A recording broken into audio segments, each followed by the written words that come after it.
My name is Nora Calloway. I'm 33 years old, and on the night, my father handed my stepbrother the presidency of the charter airline he'd spent 30 years building. Nobody in that hangar knew. The federal government had already opened a case against the fleet. Preston thought he was about to run. Picture the Blue Ridge Aero Club outside Asheville, North Carolina. A private hangar converted for the night. 2 Gulfstreams parked just beyond the glass wall like expensive props. String lights looped through the rafters. A string trio playing near the bar. 110 guests, mostly pilots, investors, and old family friends who'd flown in on Callaway Air charter jets for free. My father, Walter Callaway, stood on a platform built from cargo pallets, a cordless mic in one hand and a glass of scotch in the other, thanking 3 decades of mechanics, dispatchers, and clients. Then he called Preston up, my stepbrother. 6'2", tan in December, the kind of confidence that gets handed to you rather than earned. 10 minutes before that, Preston found me by the charcuterie table. Already 2 drinks in, his tie loosened the way it always got when he wanted to look like he'd been working hard instead of talking.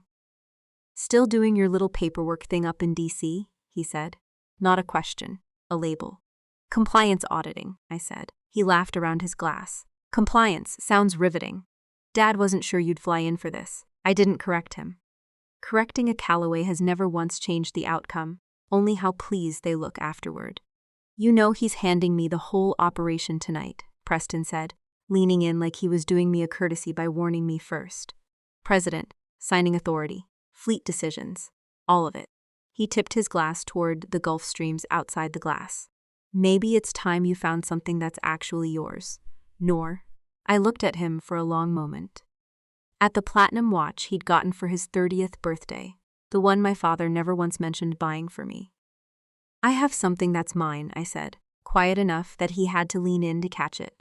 "You have no idea how much." He laughed, waved a hand, like I'd said something sweet and slightly pitiable, and walked toward the platform. As the overhead lights dimmed to amber, my stepmother, Diane, caught my elbow before I could sit. She smelled like the same perfume she'd worn since I was 11, something sharp and floral that always meant a correction was coming. "You could have worn something a little more festive, Nora," she said, eyes moving down my charcoal blazer like she was pricing it. "Preston's fiancée flew her whole family in from Charlotte. It would have been nice if you'd made an effort to look like you belonged here." I kept my face still. "I flew in from Arlington this morning, Diane. This is the effort." She smiled the way she always did when she'd already decided the conversation was over and just needed one more line to close it. "Well, at least you showed up. That's something, I suppose." She patted my arm twice, the same 2 taps she used to give my father's shoulder when she wanted a room to notice. She was pleased and drifted back toward the platform without waiting for a response. I ended up leaning against the drink rail near the back wall, close enough to the runway windows to watch the ground crew under the wing lights instead of the crowd. Nobody had reserved me a chair. Nobody ever did at Callaway functions. I'd learned years ago to just find a wall and make it look intentional. If you've ever sat in a room while someone rewrote your entire worth out loud and smiled through it, because reacting would only hand them the win, stay with me.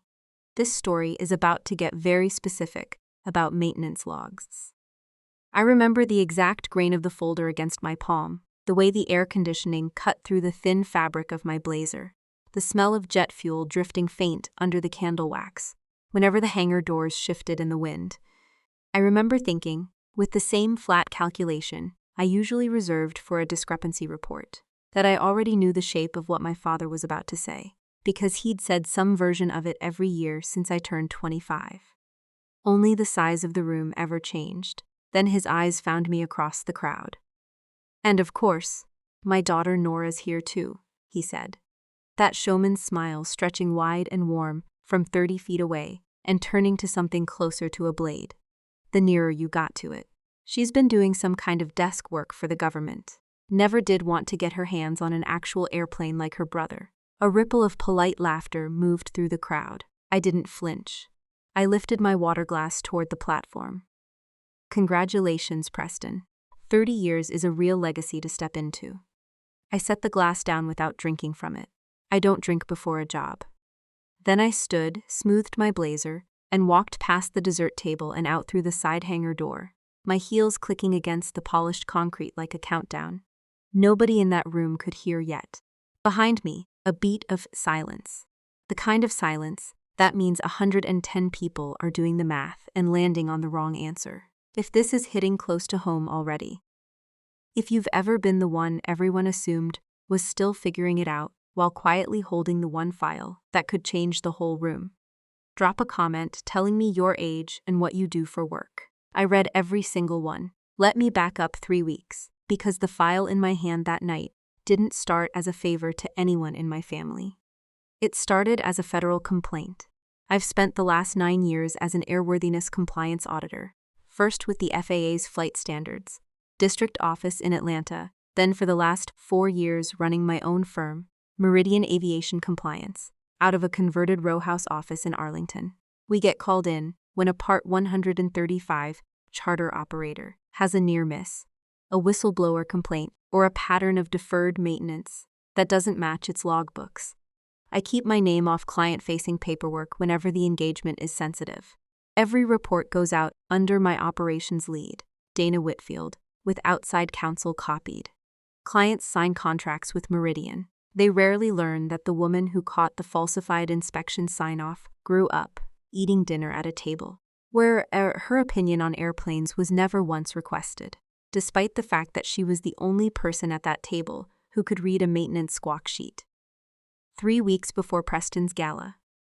My phone rang at 9:40 on a Tuesday night, while I was reheating leftovers standing over the sink.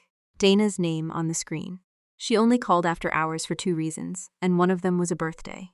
"I need you sitting down for this," she said, no greeting. Intake just forwarded an FSDO tip.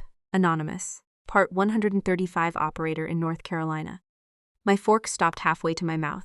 Which one? Callaway Air. Charter. The kitchen went very quiet in a way that had nothing to do with sound. "Say that again." "Nora, I know. I checked twice before I called you." She read it out slow, the way she does when she wants every word to land on its own. Repeated deferred maintenance on landing gear inspections across 2 aircraft. Sign-offs from an A&P mechanic, whose certificate had lapsed 14 months earlier and never been renewed. A pattern that matched exactly what we flag in every fraud case we've ever built.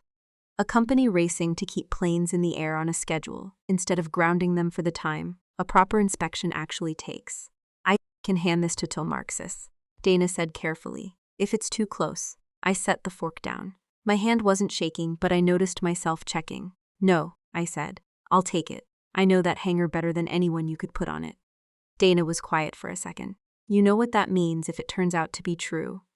"I know exactly what it means." I hung up and stood in my kitchen for a long time, the leftovers going cold, thinking about every logbook I'd flipped through as a kid, waiting for my father to finish a walk-around, and how none of the mechanics back then would have dared let a certificate lapse without him, grounding the whole fleet himself. I didn't tell my father that his own daughter had opened the file.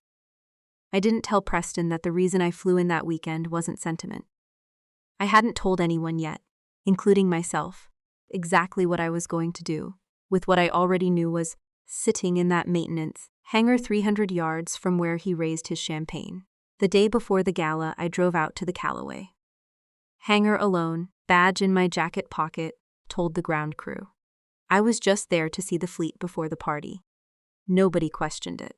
I've been walking that tarmac since I was 7 years old, small enough that my father had to lift me onto the wing to let me look in the cockpit window. I found tail number N614cc parked in Bay 2, the same Gulfstream, listed twice in the FSDO complaint. I didn't touch anything. I didn't need to. I just stood under the belly of that aircraft for a long moment, looking at the landing gear housing, thinking about how many times I'd watched my father run his hand along a fuselage like he was checking a horse's leg before a race, and how he used to say, "A airplane never lies to you, only the people signing off on it do." Then I walked back to my rental car and sat there with the engine off for 11 minutes before I could make myself turn the key. I remember thinking, sitting in that parking lot, that somewhere between the girl who used to hand her father torque wrenches and the woman he introduced tonight as someone who'd never wanted to get her hands on an actual airplane. An entire version of me had gone missing from the family record. Not erased, just never entered in the first place.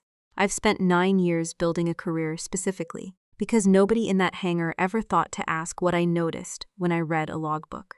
Turns out I noticed everything. I just never had a reason to say so out loud until now. Back at the gala, standing near the side door with the North Carolina, night pressing warm against the glass. I felt the folder's weight settle differently than it had an hour earlier. It wasn't paperwork anymore. It was the exact shape of everything. My family had spent 30 years, assuming I'd never earn a seat at their table by understanding. If you've ever built something quiet in a family that only ever noticed you when they needed something signed, stay through the next chapter. Tell me in the comments what your family assumed you couldn't do, because what's actually written in that discrepancy report is the part of this story that changes everything. Preston thinks he inherited tonight. I was 12. The first time I caught a mistake in a maintenance logbook, and I remember it better than I remember most of my 20s. My father used to let me sit in the corner of the hangar office on Saturdays, while the mechanics finished their paperwork, mostly to keep me out from underfoot, near the tow bars. I wasn't doing anything important. I was bored, flipping through a stack of inspection sheets, clipped to a board, matching dates the way some kids match baseball cards. On one sheet, the hour meter reading for a Cessna citation didn't match the fuel log from the flight 2 days earlier. Simple arithmetic. The numbers didn't add up by 40 minutes. I brought it to my father at his desk, tugged his sleeve, showed him with my finger under the 2 columns. He glanced at it for maybe 3 seconds. "Good eye, Nor," he said, already turning back to the phone call he was on. Then he handed the board to Danny, one of the senior mechanics, and said, "Have Preston shadow you fixing this. Kid needs to learn the paperwork side." Preston was 15. He'd been in the hangar exactly twice that summer, both times to ask when he could drive the tow tractor. He got a 45-minute lesson on discrepancy reports that afternoon, while I sat back down in my corner with the crayons I was too old for and too young to argue about. Nobody asked how I'd found it. Nobody asked me anything again that whole summer.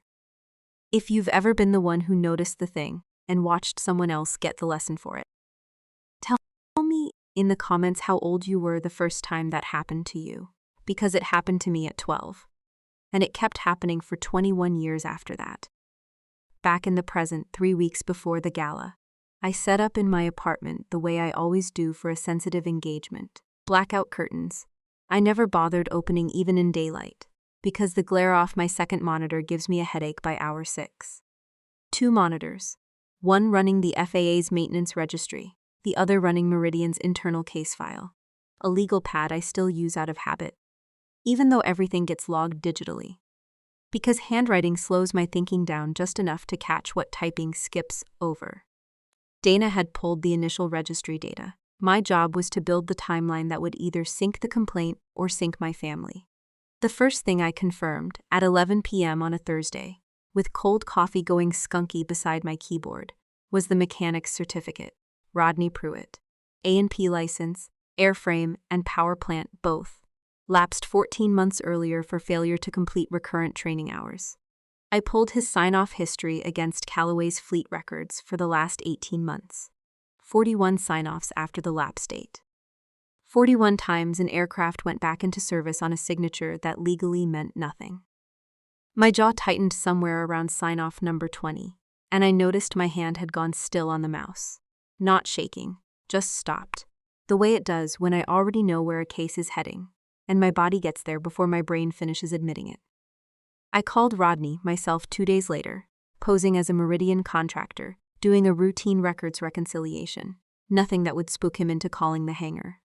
He picked up on the 3rd ring, television loud in the background. "Yeah, I know my renewal lapsed," he said, easy, unbothered, like I'd asked about a parking ticket. Walter told me not to worry about the paperwork side. He'd square it with the FSDO eventually. Man's got enough on his plate running the whole operation. I kept my voice level, the same voice I use in every intake call. "Did anyone tell you the sign-offs weren't valid in the meantime?" A pause, the television muting. "Valid how? I did the inspections. I know what I'm looking at on that gear housing. better than any fresh cert kid they'd have to hire instead. That was the arithmetic settling into place for me right there on that call. Nobody had told Rodney to falsify anything. Nobody needed to. My father had simply decided, the way he decided everything, that the paperwork was an inconvenience standing between him and keeping planes in the air on schedule, and that a mechanic with 30 years of hands-on experience and a lapsed license was a smaller risk than an FAA delay. He'd made that calculation the same way he decided 15-year-old Preston deserved a lesson I'd earned at 12. Convenience first. Documentation later if ever. I sat with the phone still warm against my ear for a full minute after Rodney hung up, staring at the discrepancy matrix on my screen, without really seeing it anymore. What stayed with me wasn't the 41 sign-offs. It was how calm he'd sounded. How ordinary the whole arrangement felt to him, like a shortcut. Everyone quietly agreed to take, because the man at the top had decided. The risk was his to accept on behalf of every passenger who never got a vote. I thought about every client engagement I'd ever worked, where an operator swore the same thing. That they knew their equipment better than any regulation could account for, right up until something failed at 30,000 feet, and knowing wasn't enough anymore. If this is starting to sound familiar, if you've ever watched someone in your family choose the convenient version of the truth over the accurate one, stay with me. I promise the numbers only get worse from here. I spent the next 10 days building the discrepancy matrix, cross-referencing every flight log against every inspection sign-off, every deferred maintenance item against the FAA's minimum equipment list for that aircraft class. Gritty, unglamorous work. My eyes burned by midnight most nights. I ate standing at the counter more than I sat at a table. I stopped answering Preston's texts about gift registries for the engagement party because I couldn't hold both conversations in my head at once, without something slipping. On day 11, my father called. Not about the investigation. He had no idea it existed. He called to ask if I'd fly in a day early to help Diane with seating charts, since I was, in his words, good with details like that. I sat on my kitchen floor with my back against the cabinet, phone against my ear, looking at a spreadsheet on my laptop screen that could revoke his operating certificate, and I told him I'd try to make it work. He said, "You're a lifesaver, Noor," the exact phrase he'd used the day. I turned in 90 hours of unpaid overtime, auditing his insurance carrier's claim history 2 years earlier, back before I understood that being useful and being valued were two entirely different currencies in that family, and that I'd been paid in the wrong one my whole life. By day 14, I had it. A complete evidentiary package. 41 invalid sign-offs. 3 deferred landing gear items that should have grounded N614cc entirely, not deferred it to the next maintenance window. A pattern stretching back further than the anonymous tip even suggested. Once I pulled the historical data myself. I printed the summary report at 1 a.m., watched it come off the printer page by page in my dark apartment, and felt something I hadn't expected. Not triumph. Something closer to grief, the specific kind that shows up when you finally have proof of something you'd suspected your whole life, but never had the paperwork to point at. I flew to Asheville 2 days later with that folder in my carry-on. Told myself I was going for Preston's gala, like a normal sister would. The night before the party, staying at my father's house out of old habit, I made the mistake of leaving my laptop open on the kitchen island while I went to refill my water. Diane was up late, robe cinched tight, going through the seating chart with a highlighter. I came back to find her standing over the screen, not touching it, just looking. Her head tilted the way it did when she was cataloging something for later use. The document open was the discrepancy matrix, unlabeled beyond a case number. But the column headers were plain enough: aircraft tail number, sign-off date, certificate status. My stomach dropped before my face caught up and went neutral. "Working late," she said, not quite a question. "Client project," I said, closing the laptop with a calm I didn't feel, my pulse loud enough that I was certain. She could hear it from across the island. She studied me for a beat longer than the moment needed. "You always did bring your work everywhere, even to family things." There was no accusation in it, not yet, just the particular flatness she used when she was deciding whether something was worth remembering. She went back to her highlighter. I stood there another 10 seconds before my hands stopped feeling foreign to me. then carried my laptop upstairs and didn't open it again until I was alone with the door locked. I lay awake most of that night running the arithmetic. Dana had taught me years ago, the one that has nothing to do with numbers on a page. What does it cost you to stay silent versus what does it cost you to speak? I'd been doing that math my whole life without a name for it, mentally calculating whether correcting my father was worth the 3 seconds of his attention it would buy me before he handed the credit to someone else. Silent had always won for 21 years because silent was cheaper. But silent had a compounding interest rate nobody warned me about. And by that night in my father's guest room, staring at a ceiling fan identical to the one from my childhood bedroom, I understood I'd been paying it my whole adult life without ever once checking the balance. If you've ever done that math in your head, what silence costs you versus what the truth might cost everyone else? Tell me in the comments which one you chose and whether you'd choose it again. I got up the next morning, put on the charcoal blazer Diane would later say wasn't festive enough, and drove to the hangar with that folder zipped inside my carry-on. Like it was nothing more than a change of shoes. I hadn't decided yet exactly what I was going to do with it. I only knew I wasn't going to spend one more year leaning against a wall at the back of a Callaway function, letting this ST finish deciding who I was without ever once asking me. If you've ever built the whole case before you knew what you'd do with it, drop a comment and tell me, would you have shown up to that party at all? Because what happened after? I walked back into that hangar. The next night is where this story stops being about paperwork and starts being about the exact moment my family found out who they'd actually been sitting across the table from all along. The side door of the hangar clicked shut behind me, and the December air out on the tarmac hit different than the climate-controlled hum inside. Cold enough to see my breath, quiet enough to hear the wind moving through the tie-down cables on the parked jets, a soft metallic tick that used to put me to sleep. As a kid on nights, my father worked late. I walked to the edge of the ramp, past the fuel truck, and stood where the runway lights bled, blue-white across the concrete. The folder still tucked under my arm like it belonged there. I hadn't planned to stop crying.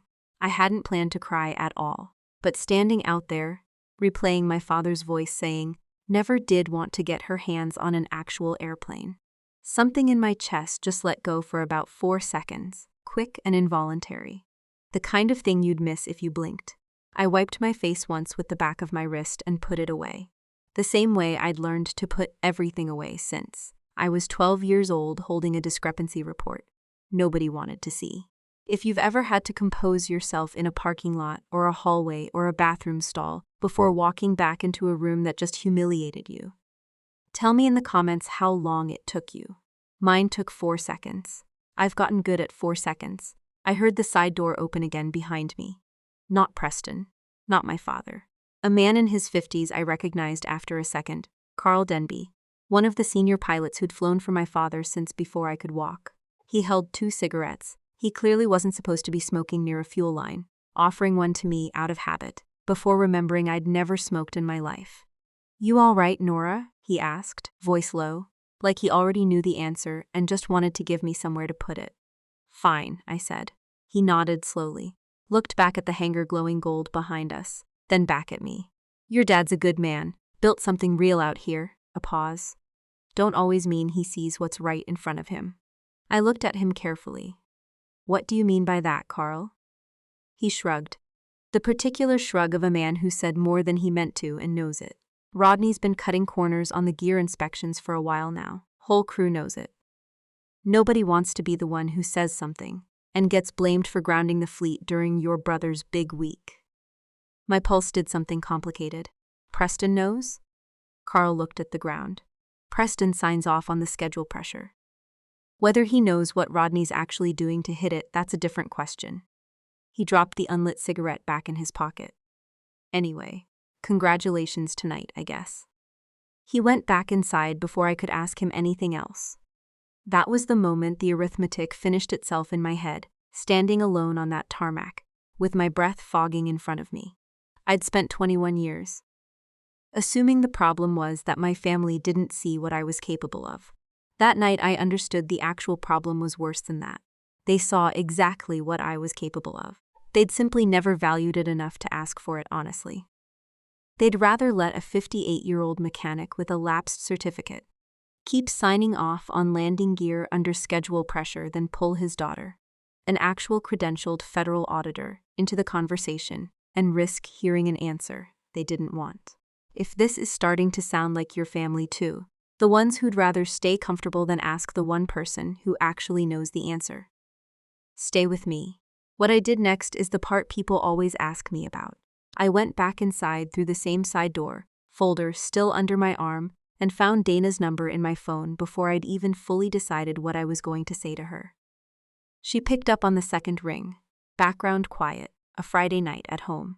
You said you'd call after the party, not during it, she said. Change of plan, I said, keeping my voice low, walking toward the far end of the hangar, away from the noise of the band.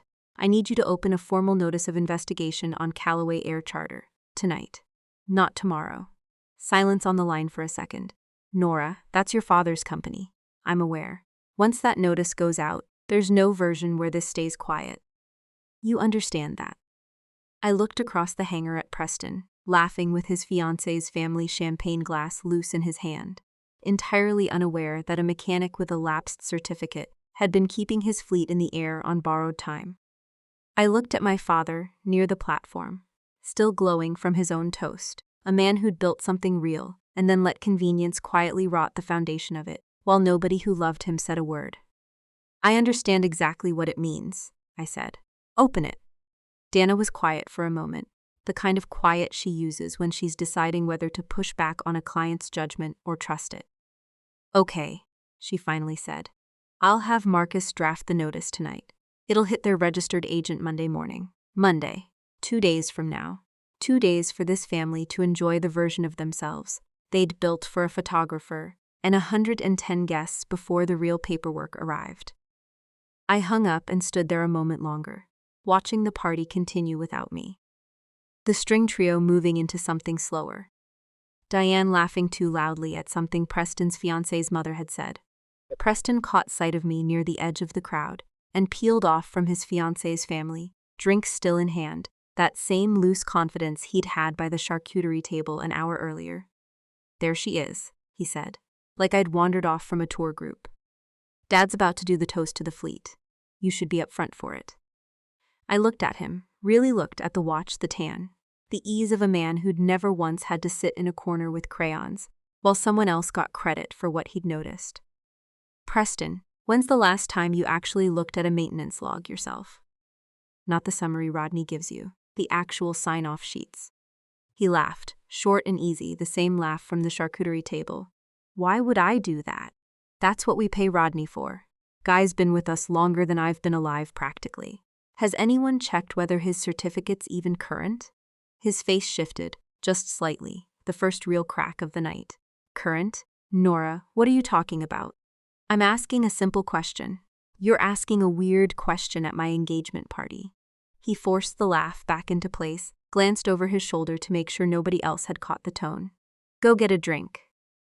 Relax. You've been staring at spreadsheets too long. He walked back toward his fiancée's family before I could answer, already composing his face back into the version the room expected.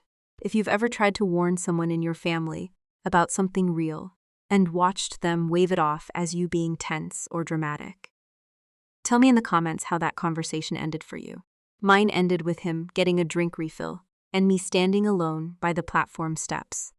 I thought about going back to my spot by the drink rail and finishing the night the way I'd finished every Callaway function before it, quiet, invisible, useful, only when someone needed a seating chart handled. Then I thought about the way Carl hadn't wanted to say Rodney's name out loud, like he'd been carrying that particular silence around the hangar for months, waiting for someone with enough standing to actually do something with it. And about Rodney's easy, unbothered voice on the phone saying, I know what I'm looking at better than any fresh cert kid, and about every version of myself that had sat in a corner with crayons while somebody else got the credit for what I'd already found. I am done being infrastructure in this family. I am done being the quiet system that keeps everything running, so someone else can stand on a platform and take the applause for it. If you've ever realized all at once that you weren't a person to the people you loved, but a function, a line item, a thing that kept working, so nobody had to notice the load-bearing walls. I need you to hear this next part, because it's the part where I stopped waiting to be seen and started making sure they couldn't look away. My father spotted me from the platform steps before I reached him. And something in his face shifted, the showman's smile flickering into the older, more tired expression I rarely saw in public. He stepped down to meet me, one hand landing on my shoulder the way it used to, when I was small enough to need steadying after a hard landing simulation in the flight deck. Mock-up he'd built me in the garage. "You all right, Noor? You disappeared for a while." Up close, without the microphone or the crowd, he just looked like a man in his 60s who'd built something out of nothing and never once learned how to ask his own daughter what she actually did all day. "Dad, I need to tell you something, and I need you to actually hear it this time." He tilted his head, the same patient, half-listening tilt he'd given me at the desk when I was 12. "Course, sweetheart. What is it?" I felt the old pull, the one that wanted to soften this, to wait for a better time, to protect the version of him that still believed his fleet was as clean as his reputation. Then I thought about Rodney's certificate, lapsed 14 months and 41 sign-offs, and I let the pull go. "Not here," I said instead. "Give me 2 minutes when Preston finishes his toast, just you." His brow creased, that specific worry line I hadn't seen since the bank almost pulled his first loan 30 years ago. "You're scaring me a little, Noor." "You should be a little scared," I said, and walked past him toward the platform before he could ask anything else. I walked back into the hangar, past the dessert table, past the string trio, and straight toward the platform where Preston was still holding court, his arms slung over a chair, back. Like the whole company was already fully his. I didn't go back to the wall this time. I stood at the edge of the crowd, folder still under my arm, and I waited for the exact moment my father would ask me, in front of everyone, why I looked like that. If you've ever walked toward the exact conversation you spent your whole life avoiding, drop a comment telling me what finally made you turn around and face it. Because I turned around that night, and what happened in the next 5 minutes is the part of this story I still think about every single day. Preston finished his toast to a round of applause that felt thinner than the one 20 minutes earlier, though I doubt anyone else in the room noticed the difference. My father found me by the platform steps. The second the applause died, his hand already reaching for my elbow, steering me toward the small office off the side of the hangar, where the flight schedules got posted every morning. He shut the door behind us. The noise of the party dropped to a low hum through the wall. "All right, Noor. 2 minutes. What's going on?" I set the folder on the desk between us and opened it to the first page without preamble, because I've learned that softening a discrepancy report only makes the eventual number hit harder. Rodney's A&P certificate lapsed 14 months ago. He's signed off on 41 maintenance items since then, including 3 deferred landing gear inspections on 614 Charlie. Charlie that should have grounded the aircraft entirely. My father's face didn't move for a long second, the particular stillness of a man doing math. He doesn't want the answer to. That's not possible. Rodney's been with me 22 years. I called him myself. He confirmed it on a recorded line. He said you told him not to worry about the paperwork side. I watched something in my father's chest cave inward, not dramatically, just a slight settling of his shoulders. The posture of a man realizing the floor he'd been standing on for 30 years had a crack running clean through it. "Who are you?" he asked quietly. "That you're calling my mechanics and pulling FAA registries. I'm the person who's been running your investigation for 3 weeks, Dad. Meridian Aviation Compliance is my firm. Dana Whitfield works for me." He sat down hard in the desk chair, the file open in front of him, running one finger down the sign-off column. Like he could will the dates to rearrange themselves into something less true. If you've ever had to show someone you love the exact proof of something they didn't want to see, tell me in the comments how their face changed when the truth finally landed. My father's face changed the way a building changes right before it settles. "I opened a formal notice of investigation 2 hours ago," I said. "It reaches your registered agent Monday morning. I wanted you to hear it from me first, not from a federal letter." He looked up at me then, And for the first time in longer than I could remember, he wasn't looking at me like a seating chart problem or a paperwork inconvenience. He was looking at me like he was seeing an entire person he'd never bothered to meet. "You've known for 3 weeks," he said. "You came to Preston's party knowing this." "I came because I'm still your daughter." That didn't stop being true, just because I also happened to be the auditor who caught it. The office door opened before he could answer. Preston, flushed from champagne and applause, Diana half-stepped behind him. "There you two are," Preston said, then stopped, reading the room, the open folder, our father's face. "What is this?" My father closed the folder slowly. "Sit down, Preston." "I'm not sitting down at my own engagement party, Dad." "What's sit down?" The command in his voice was the one he used to use on the hangar floor 30 years ago, the one that used to make grown mechanics move faster. Preston sat, more out of reflex than agreement. Diane stood frozen in the doorway, her eyes moving from the folder to me with an expression I recognized instantly. The same cataloging look from the kitchen island. 2 nights earlier, except now there was nothing left to catalog in secret. "Your sister just showed me evidence that Rodney's been signing off on gear inspections without a valid certificate for over a year," my father said. 41 times. Preston's face did the thing faces do when a fact refuses to fit the story a person has been telling themselves. No, that can't be right. Rodney's been doing this longer than I've been alive. That's not an argument for it being legal." "Preston," I said. He turned on me, some of the charcuterie table confidence trying and failing to reassert itself. "You did this. You brought a federal case to my engagement party. I brought the truth to a company that's been flying paying passengers on falsified paperwork. The timing is unfortunate. The truth isn't optional because the timing is bad." If this next part sounds familiar, if you've ever been blamed for the bad timing of a truth, instead of thanked for the truth itself, drop a comment and tell me how you responded. I responded by not backing down an inch. My father stood up slowly, folder in hand, and for a moment none of us said anything. Then he did something I hadn't expected. He walked past all 3 of us, opened the office door, and crossed the hangar floor to where the band was still playing, and asked them, quietly, to stop. The music cut out mid-phrase. 110 guests turned toward him, confused smiles fading into uncertainty. "I need everyone's attention for 1 minute," my father said, his voice steady in a way that made my chest hurt a little, because I recognized it as the voice of a man choosing to do the hard thing in public instead of the easy thing in private. "Effective tonight, Callaway Air Charter is grounding its entire active fleet pending a full third-party maintenance review.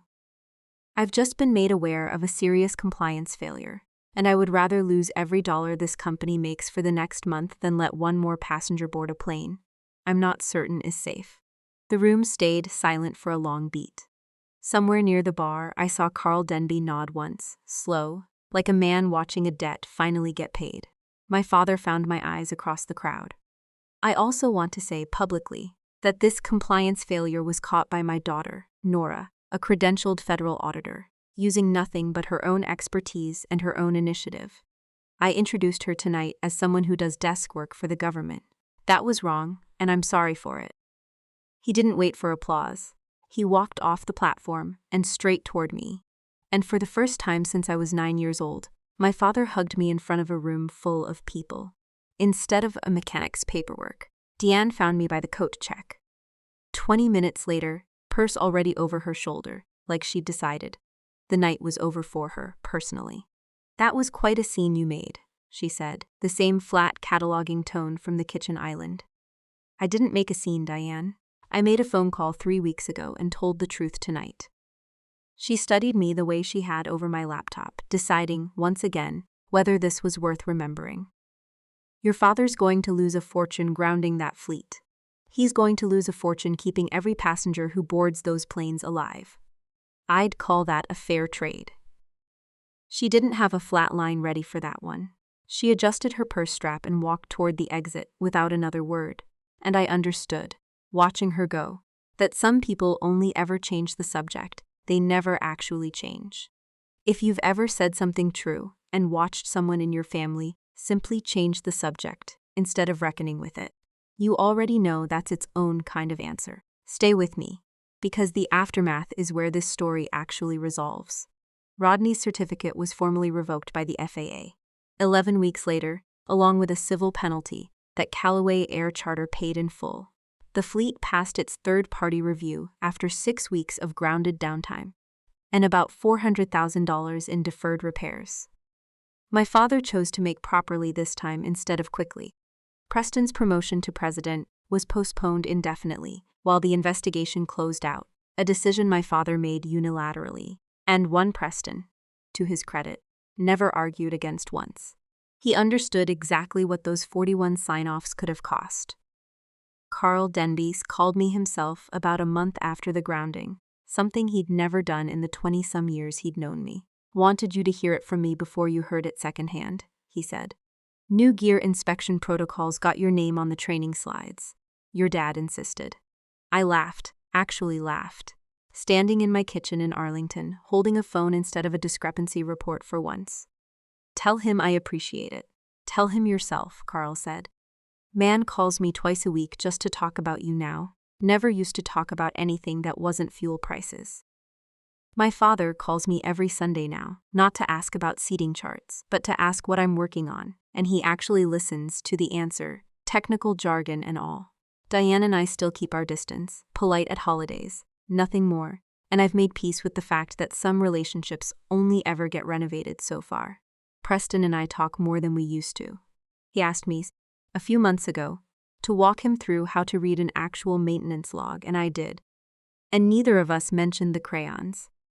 Here's what I want you to take from this, because I didn't understand it myself until I was standing on that tarmac at 33 years old.